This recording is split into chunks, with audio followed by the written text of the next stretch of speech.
Hello everyone, आप सब कैसे हैं। मैं उम्मीद करता हूं कि बहुत अच्छे होंगे और अपनी पढ़ाई को बहुत अच्छे से कर रहे होंगे। मैं Akash Kumar Badana ICT virtual classroom में आपका बहुत बहुत स्वागत करता हूं मेरे प्यारे बच्चों। जैसे आपको पता है मेरे प्यारे बच्चों, बेसिकली हमारी आपका जो है मेरे प्यारे बच्चों 10th क्लास है और 10th क्लास में हम लोग ज्योग्राफी देख रहे हैं। लेसन नंबर जो 6 है हम लोग प्रारंभ कर चुके हैं, स्टार्टिंग है हमारा। और हम लोग बी निर्माण उद्योग यानी कि मैन्युफैक्चरिंग जो इंडस्ट्री हैं हम उनको पढ़ रहे थे। तो कल हमने हैवी इंडस्ट्री के बारे में बात की और साथ में हमने देखा कि जो सेकेंड 5 ईयर जो आपका प्लानिंग था, क्लियर है आपका, उसमें आपका हैवी इंडस्ट्री को पंडित जवाहरलाल नेहरू द्वारा, जो उस समय के पीएम थे, उन्होंने बड़ा उसको आगे बढ़ाने का प्रयास किया हैवी इंडस्ट्री को। तो इतना हम लोग देख चुके थे, बस सब चीजों को पढ़ा हमने, किस किस तरीके से कच्चा माल, इन सब को बुनियादी चीजों को हमने थोड़ा सा इसमें देख लिया कि भाई किस तरह की ये बुनियादी चीजें थी। चीनी उद्योग किस तरह से बने हुए थे, कहाँ कहाँ पर आपके कपड़े रेशमी ऊनी वस्त्र थे और ये थे, और कहाँ कहाँ पर इंडस्ट्री है। और हमने इस्पात से स्मेल्टिंग वगैरह को हमने आपका देखने का प्रयास किया, भाई किस प्रकार था। भिलाई वगैरह को हमने अच्छे से देख लिया। एल्युमिनियम स्मेल्टिंग जो उद्योग है, स्मेल्टिंग, उसको हमने आपका पढ़ लिया था। तो इतना बेसिकली हम लोग आपका इसमें गौर करके देख चुके थे, पढ़ भी चुके थे। क्लियर है? अब यहाँ तक कोई डाउट है किसी बच्चे का, आप एक बार पूछ लीजिए। अब आपने तरह सब कुछ देख लिया, पढ़ लिया, जान लिया, थोड़ा सा इसमें आगे बढ़ेंगे तो एक एक करके और बहुत सारी चीजें हैं जिनको हम इसमें आपका देखते हैं और देख के आपका बात भी करेंगे। जैसे ये देख लिया, सीमेंट वगैरह है, मोटर उद्योग, उर्वरक, इन सबको हम लोग आपका इसमें देख चुके थे। अब सीमेंट वगैरह को देख लिया, आगे बढ़ रहे हैं और देखते हैं इसमें आगे बढ़ गए कि इन उद्योगों में और कौन कौन सी ऐसी महत्वपूर्ण चीजें हैं जो हमको ध्यान रखनी चाहिए। अब देखिए, इस उद्योग में इकाई गुजरात में लाई गई है क्योंकि यहाँ खाड़ी के देशों में बाजारों की उपलब्धता है। भारत में उद्योग अन्य राज्यों में स्थित और उनके नाम बताइए, कैसे कैसे स्थिति है, क्या कुछ है, अन्य नाम जो है ये आपको बताने। मोटर गाड़ी उद्योग, मोटर गाड़ी, यात्री और सामान तीव्र परिवहन का साधन है।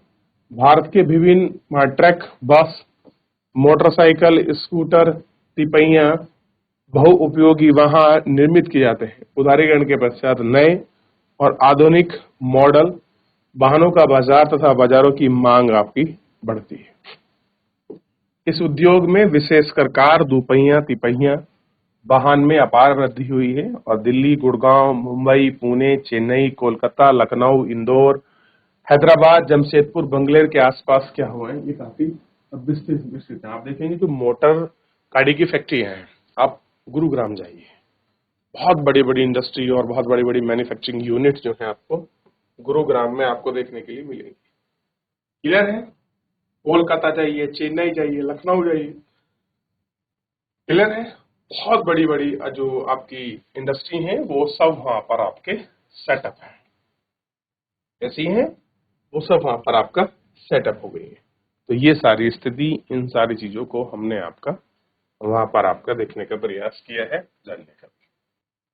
सूचना प्रौद्योगिकी और इलेक्ट्रॉनिक उद्योग, इंफॉर्मेशन टेक्नोलॉजी और इलेक्ट्रॉनिक जो उद्योग है उसमें उसका क्या है, आज देखेंगे आज के समय में बढ़ता हुआ और सबसे डिमांडेबल अगर कोई इंडस्ट्री है तो मेरे प्यारे बच्चों वो आपका इंफॉर्मेशन एंड टेक्नोलॉजी है, जो बहुत डिमांडेबल है और वर्तमान समय में एक बड़ा स्टार्टअप के रूप में भी हमारे सामने निकल कर आ रही है। इलेक्ट्रॉनिक उद्योग के अंतर्गत आने वाले उत्पादों में ट्रांजिस्टर से लेकर television, telephone, sulphuric telephone, telephone exchange, radar, computer, दूर संचार के लिए उपयोगी अनेक उपकरण तक बनाए जाते हैं।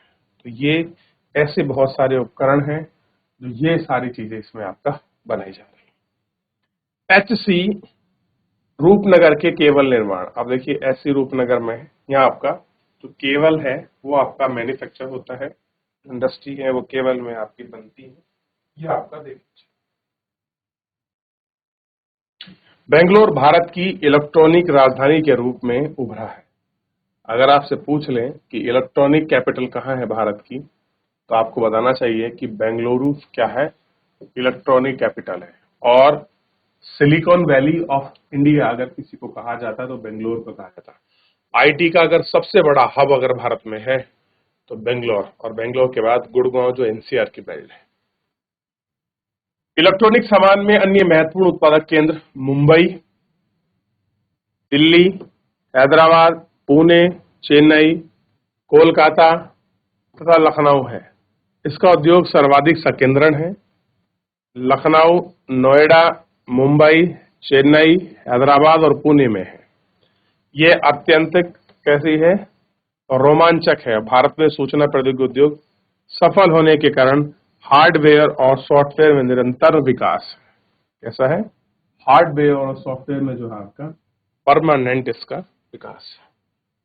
ठीक, औद्योगिक प्रदूषण और तथा पर्यावरण निजीकरण। उद्योग की भारतीय अर्थव्यवस्था में वृद्धि और विकास में महत्वपूर्ण भूमिका निभाता है। इसके लिए बढ़ते हुए भूमि, वायु, जल, वायु प्रदूषण को भी नकारा नहीं जा सकता। इसके 4 उत्तरदायी तत्व हैं: वायु, जल, भूमि, ध्वनि प्रदूषण करने वाले, विद्युत ताप गिरह, ये सब चीजें इसमें सम्मिलित है। अगला है वायु प्रदूषण। अत्यधिक अनुमान में अनचाही गैसों की उपस्थिति जैसे sulphur dioxide, carbon dioxide, monoxide और वायु प्रदूषण का कारण है। वायु में निलंबित कणोदन पदार्थ, ठोस और द्रव्य दोनों प्रकार के कण होते हैं। धूलित, स्प्रे, कुहासा, धुआं, रसायन, कागज उद्योग, ईंट के भट्टे, तेल शोधनशालाएं, प्रगलन उद्योग, जीवाश्म ईंधन, छोटे छोटे कारखाने को प्रदूषण करने के लिए नियमों का उल्लंघन है। धुआं निष्कासित करते हैं, जहरीले गैस का रिसाव और भयानक तथा दूरगामी प्रभाव हो सकते हैं। क्या आप भोपाल जैसी मात्रात्मक गैस के विषय में जानेंगे? और वायु मानव स्वास्थ्य और पशु, पौधों, इमारतों को पूरे पर्यावरण पर दुष्प्रभाव डालते हैं। कह रहे जो आप लोग कर रहे हैं, और जब हमारा वायु प्रदूषण होता है तो कार्बन मोनोऑक्साइड निकलती है, और कार्बन मोनोऑक्साइड क्या करती है, हमारे जो लंग्स हैं उनको इफेक्ट करती है अंदर से। क्लियर है?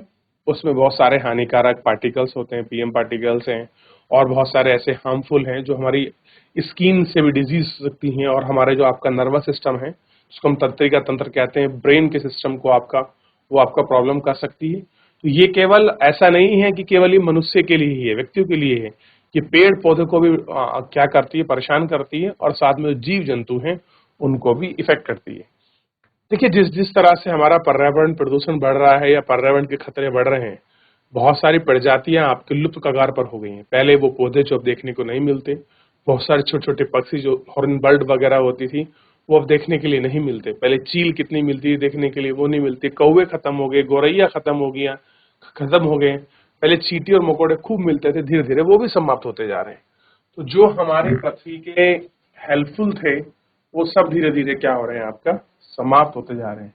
और कारण सिंपल एक ही है, और वो ये कारण है क्योंकि ये सारी चीजें इस तरीके से जो इन्वायरमेंटल जो आपका पोल्यूशन हो रहा है, उसी पोल्यूशन की वजह से ये सारी चीजें हमको यहाँ पर देखने के लिए मिल रही हैं, जिसकी वजह से ये सारी प्रॉब्लम क्रिएट हो रही है। क्लियर है? तो इनको आपको ध्यान रखना है कि भाई प्रॉब्लम्स क्यों हैं, कैसे कैसे क्रिएट हो रही हैं, बेंगलोर में कैसे ये हब है सिलिकॉन वैली का, इंडस्ट्रियल पोल्यूशन से सल्फर डाइऑक्साइड, कार्बन मोनोऑक्साइड किस तरह से इफेक्ट कर रही है, और इससे हम कैसे बच सकते हैं, इसको कैसे कम कर सकते हैं, ये सारे कॉन्सिक्वेंस इसमें लिखे हुए हैं।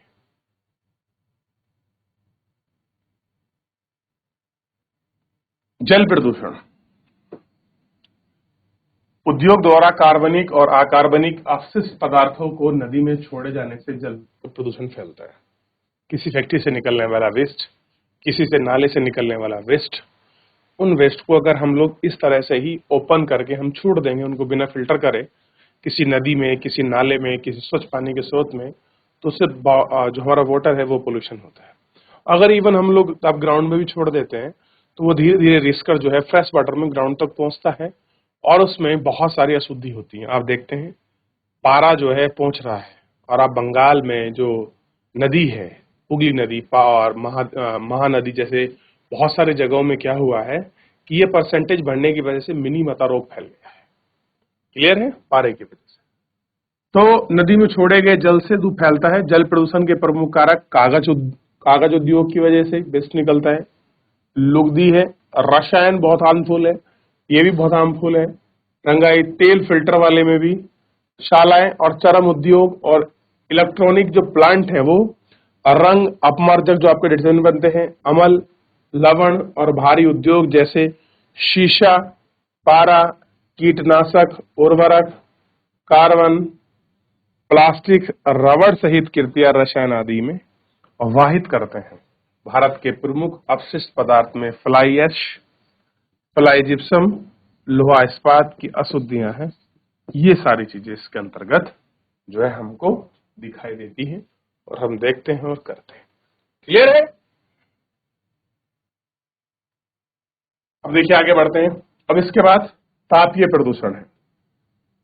जब कारखानों में तथा ताप घरों में गर्म जल को बिना ठंडे किए ही नदी और तालाबों में छोड़ा जाता है, तब वहां जल से तापीय प्रदूषण होता है और जलीय जीवन पर इसका प्रभाव होगा। बताइए, अगर आप बहुत गर्म पानी को सीधा जल में मिला दोगे तो जल की जो वेजिटेशन है उसमें जो रहने वाले जीव हैं वो सब इफेक्ट होते हैं। परमाणु संयंत्र से अपशिष्ट व परमाणु ऊर्जा उत्खनन से आपके जो कैंसर हैं, जन्मजात विकार, अकाल जैसे प्रवास बीमारियां उत्पन्न हो रही हैं। मृदा के जल प्रदूषण के आसपास जो चीजें हैं, मलबे के ढेर हैं, विशेषकर कांच, हानिकारक रसायन, औद्योगिक बहाव, पैकिंग, लवण और जो कूड़ा करकट मृदा में अनुपजाऊ को बना रहा है। जल वर्षा के साथ प्रदूषक है, जमीन से रिश्ते हुए भूमिगत जल, और ये सब प्रदूषण जो है ये सारी चीजें इसमें हो रही हैं, कर रही हैं और जो आपको दिखाई दे। देख लिया? आगे बढ़े, चलिए। श्रीनगर, मोहाली, नोएडा, जयपुर, गुवाहाटी, कोलकाता, भुवनेश्वर, इंदौर, गांधीनगर, बॉम्बे, पुणे, हैदराबाद, चेन्नई, बेंगलोर, मैसूर और तिरुवनंत, ये है आपके भारत के सॉफ्टवेयर टेक्नोलॉजी के पूरे इंडिया में हब। मोहाली पंजाब में बहुत बड़ा हब है, नोएडा भी हब है, असम गुवाहाटी वाली क्षेत्र में, कोलकाता, भुवनेश्वर, ये पूरी बेल्ट है। इधर इंदौर बड़ा फेमस है और बेंगलोर तो है ही, और मैसूर, ये तो हब ही माने जाते हैं। उनको दिखाने का प्रयास किया है। अच्छा, आपने अभी जल प्रदूषण को देख लिया, ताप प्रदूषण को देख लिया, वायु प्रदूषण को देख लिया, अब है नॉइस पोल्यूशन, ध्वनि प्रदूषण। आपके जो कान हैं, इनकी कानों की सुनने की क्षमता है और ये एक फ्रिक्वेंसी तक, एक हर्ट्ज तक ये सुन सकते हैं, और एक हर्ट्ज से नीचे ये आपका नहीं सुन सकते। यानी कि 60 हर्ट्ज से नीचे या 40 हर्ट्ज से नीचे, वो हम कान फुसफुसाते हैं, बात करते हैं आपस में, तो उससे कम नीचे की आवाज ये लोग नहीं सुनते। क्लियर है? आगे बढ़े। ध्वनि प्रदूषण की हम बात करते हैं। ध्वनि प्रदूषण से खिसकता और उत्तेजना नहीं बढ़ना, असक्षमता, हृदय गति, रक्तचाप, अन्य कायिक कथाएं भी बढ़ती हैं। अनचाही ध्वनि उत्तेजना मानसिक चिंता का स्रोत है। औद्योगिक तथा विनिर्माण कारखानों में उपकरण, जनरेटर, लकड़ी चीरने वाले कारखाने, गैस यांत्रिकी, विद्युत ड्रिलिंग भी अधिक ध्वनि को उत्पन्न करते हैं। कह रहे ये सारे सेक्टर हैं जो क्या करते हैं, अधिक ध्वनि उत्पन्न करते हैं, और इनसे क्या होता है, मानसिक चिंता का स्रोत होता है। आप देखिए, जिनके घर हाईवे के किनारे होते हैं ना, उनको हार्ट संबंधी बीमारी बहुत जल्दी हो जाती है। क्लियर है? अगर वो सो रहे हैं, अचानक वो कांप जाएंगे, उठ जाएंगे। क्लियर है? क्योंकि वो इतना कुछ ध्वनि को सुन चुके होते हैं, महसूस होते हैं कि अलग ही हो जाता है। पर्यावरणीय विनिर्माण की रोकथाम, कारखानों द्वारा निष्कासित 1 लीटर अपशिष्ट से 8 गुना स्वच्छता जल प्रदूषित होता है। और औद्योगिक प्रदूषण से स्वच्छता जल को कैसे बचाया जा सकता है, इसके कुछ नियम हैं और नियम के साथ कुछ सुझाव हैं। उन नियमों को, उन सुझावों को हमको देखना चाहिए, बात करनी चाहिए कि भाई क्या नियम है, क्या वो सुझाव है, उनको देखें। विभिन्न प्रक्रियाओं में जल का न्यूनतम उपयोग तथा जल को 2 या 2 से अधिक उत्तर अवस्थाओं में पुनर्चक्रित करने का प्रयोग। दूसरा है जल की आवश्यकता और पूर्ति हेतु वर्षा जल। नदियां और तालाबों में गर्म जल और अपशिष्ट पदार्थों के प्रवाहित करने के प्रवाह, शोधन, औद्योगिक अपशिष्ट और 3 चरण में विकास किया जाता है। तो ये सारी चीजें इसके अंतर्गत हम लोगों को देखने लिए, ठीक है। आगे बढ़े, हो गया इतना? चलिए आगे बढ़ जाते हैं। अब देखिए, यांत्रिकी संसाधन द्वारा जो है आपका प्राथमिक शोधन है। इसमें जो अपशिष्ट हैं उनकी छटाई है, उनके छोटे छोटे टुकड़ों करना है, ढकना, तलछटी का जमाव है। जैविक प्रक्रिया द्वारा जो उत्पादित शोधन है उन सबका फिल्ट्रेशन वगैरह हम लोग आपका देखते हैं और करते हैं। और जैविक और रसायन तथा भौतिक द्वारा ही तृतीयक शोधक और इसमें अपशिष्ट जल का पुनर्चक्रण का प्रयोग होता है। जहां भूमिगत जल का स्तर कम होता है वहां उपयोग इसमें अधिक निष्कासित और कानूनी प्रतिबंध होना चाहिए, ठीक है। वायु निलंबित प्रदूषण को कम करने के लिए ऊंची चिमनियां, चिमनियों के एस्टोहोल अवेक्षण, सब्सक्राइबिक गैस प्रदूषक जड़ित रूप से पृथक करने के लिए, और कोयले के कारखानों की तेल अपेक्षाकृत धुएं का निष्कासन, मशीनी उपकरण, जनरेटर और लाइजर कहा जाता है, वह उसका प्रयोग किया है और ऊर्जा सक्षम हो और कम ध्वनिक प्रदूषण हो तो अन्वेषण किया जाता है और उपकरणों को ही इस्तेमाल देखा जाता है। सतत पोषणीय विकास की चुनौती के लिए पर्यावरण सूचना युक्त आर्थिक विकास की जरूरत पड़ती है। इन सब की जरूरत पड़ती है और इनको हम आगे बढ़े। यहां तक कोई डाउट, कोई क्वेरी किसी बच्चे की? अब फरीदाबाद में यमुना एक्शन प्लास के अंदर वाहित मल उपचार जो बेस्ट आता है उसको कैसे उपचारित करते हैं, ये उसको आप देख सकते हैं अच्छे से। कैसे उसको साइकिल करते हैं, रिसाइकिल करते हैं, कैसे कंपोस्ट खाद बनाते हैं, जो पानी है फिर उसको वापस लोगों तक फिल्टरेशन करके आपका पहुंचाते हैं। तो ये सारी चीजें हमको यहाँ पर आपका दिखाई देती है और उसमें हमें देखने के लिए मिलता है। क्लियर है? आप इसको देख सकते हैं।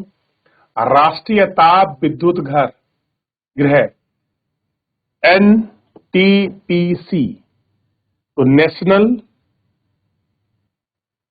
ताप प्रद्युत या द्वारा दिखाया गया एक मार्ग बनाया गया है। भारत में राष्ट्रीय ताप विद्युत गृह कॉरपोरेशन विद्युत प्रदान करने वाली प्रमुख निगम यानी कि NTPC ऐसी है जो आपका बिजली को प्रदान करती है और ये इसकी प्रमुख एजेंसी है, निगम है, अथॉरिटी है। इनके पास पर्यावरण प्रबंधक के लिए 14001 के अधीन ISO प्रमाण पत्र है और प्रकृति संसाधन, खनिज तेल और इन संरक्षण नीतियां हिमवती हैं और इनमें ध्यान में रखना, विद्युत की स्थापना करना और ऐसे उपयोगों का, इन सबको देखने की बात इसके अंतर्गत रखी गई है, करी गई है, इनको हमने देखा। ठीक, आधुनिकता की तकनीक पर आधारित उपयोग मसूदकरण है। इनको देखिए, रामकुंडा जो आपका संयंत्र है ये आपको दिखाई देगा, जो रामकुंडा संयंत्र है, देख लिया? क्लियर है? अब आपको ये सारे देखने एक बार वापस हम पीछे चलते हैं और रिवीजन करते हैं कि कहां कहां से हमने जो उद्योगों का जो सफर है वो शुरू किया और हमने उनको देखना प्रारंभ किया। तो मेरे प्यारे बच्चों, सबसे पहले हमने उद्योग के अंदर कौन से उद्योग की बात की थी? तो सबसे पहले हमने आपका बात की थी सूती वस्त्र उद्योग से ही। कुछ हमने बेसिस किया था, क्लासिफाइड किया हमने कि आपका विनिर्माण किस तरीके होते हैं। तो सबसे पहले हमने देखा कि भाई कुछ आपका कृषि बेस्ड एग्रीकल्चर है, जैसे कुछ चीज जो है जो केवल एग्रीकल्चर पर ही डिपेंडेंट है कृषि के लिए। तो उसमें एक था वस्त्र उद्योग, और वस्त्र उद्योग में एक आपका सूती वस्त्र उद्योग था। क्लियर है? और सूती वस्त्र उद्योग का पूरा प्रोसेस समझा, उसमें रेशमी वगैरह कैसे होते सबको आपका देख लिया। उसके बाद हम लोगों ने पढ़ा इसमें पटसन उद्योग, और पटसन उद्योग में देखा कि भारत बहुत बड़ा उत्पादक देश है, बंगाल के पश्चात दूसरा निर्यातक भी है, और जो ये पूरी बेल्ट है हुगली नदी के आसपास का जो रीजन है, ये सारा जूट का उत्पादन हमारे पास करता है, और हम आपका दूसरे पहले नंबर के प्रोड्यूसर हैं, एक्सपोर्टर सेकेंड नंबर के। फिर हमने चीनी को देखा कि भारत में क्या स्थिति है। चीनी में प्रथम स्थान, मतलब विश्व के बाद दूसरा स्थान है, पहला चाइना का, सेकेंड हमारे। लेकिन गुड़ और खांडसारी में हमारा बड़ा अच्छा हिसाब है। बारामूला वगैरह हम देखा कि कहाँ पर रेशमी ऊनी जो वस्त्र हैं वो आपके दिखाई देते हैं। उसके बाद हमने खनिज बेस्ड इंडस्ट्री को देखा है, लोहा इस्पात उद्योगों को देखा कि भैया भारी उद्योग है, और इस्पात को कठोर बनाने के लिए हम लोग मैग्नीज का प्रयोग करते हैं। ये सब ध्यान रखना, प्रश्न कभी कभी आ जाता है कि इस्पात को कठोर बनाने के लिए हम किसका प्रयोग करते हैं, तो मैग्नीज का। झोंकने वाली जो भट्टियां हैं उनको हमने देख लिया कि भाई झोंकते कैसे हैं, किस प्रकार से सारा बनता है। तो हमने देखा कि सेलम, भद्रावती, विजयवाड़ा, भिलाई, विशाखापट्टनम, राउरकेला, जमशेदपुर, बोकारो, बरनौत और दुर्गापुर, ये भारत की कुछ लोहा इस्पात प्रमुख बड़ी महारत्न कंपनियां हैं। और उसके बाद हमने स्मल्टिंग उद्योग को देखा, एल्युमिनियम। भाई एल्युमिनियम बनता कैसे है? कच्चे माल के द्वारा ही। आता कैसे है? और रासायनिक केमिकल बेस्ड इंडस्ट्री को हमने देख लिया। उसके बाद सीमेंट उद्योग को हमने देख लिया, उर्वरक को देख लिया, और उसके बाद हमने देखा मोटर गाड़ी कि भैया कुछ बेल्ट है जहां पर आपका बड़ी तकड़ी आपका मोटर मैन्युफैक्चरिंग होती है, कार, बाइक, ये सब बनती है। और इसके अलावा हमने सूचना प्रौद्योगिकी, इलेक्ट्रॉनिक को हमने देखा। क्लियर है? और हमने उनकी बात की। और ऐसी रूपांतर केबल को हमने पढ़ा। उसके बाद हमने कुछ महत्वपूर्ण पर्यावरण जो आपके पोल्यूशन है उनको पढ़ा। जैसे हमने वायु प्रदूषण को देखा, वायु प्रदूषण फैलता कैसे, हमने उसको देखा कि भाई कैसे कार्बन मोनोऑक्साइड, कार्बन डाइऑक्साइड, ये सब इसमें मिल जाती हैं। फिर उसके बाद हमने जल को देखा कि कैसे आपका कार्बनिक और अकार्बनिक जो वेस्ट है वो आपके नदियों में छोड़े जा रहे हैं, और जितनी भी केमिकल बेस्ड इंडस्ट्री है, चमड़ा उद्योग, रंगाई बंगाई, इन सब कीटनाशक, इस सबको हम वहां वेस्ट छोड़ देते हैं। ताप बेस देगा कि आप किसी परमाणु रिएक्टर से गर्म पानी को नदी आप तालाब में छोड़ दे रहे हैं, तो उसका इकोलॉजिकल बैलेंस जो सिस्टम है, टेम्परेचर, वो आपका बिगड़ जा रहा है। ये हमने देख लिया।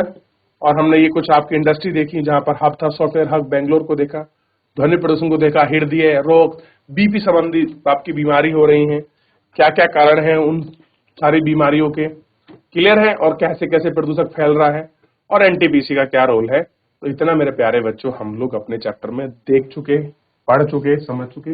एक बार आप जल्दी से रिवीजन कर लीजिए, ब्रीफिंग कर लीजिए, कोई डाउट कोई क्वेरी होगा हम लोग लेंगे नेक्स्ट लेक्चर में, एक बार देख लीजिए। क्लियर है? तो मेरे प्यारे बच्चों फिलहाल आज के इस लेक्चर में इतना ही करेंगे, मिलेंगे नेक्स्ट लेक्चर में। तब तक आप चैप्टर को पढ़िए, रिवीजन करिए, कोई डाउट रहेगा तो हम नेक्स्ट लेक्चर में लेंगे। फिलहाल आज के लिए इतना ही, धन्यवाद।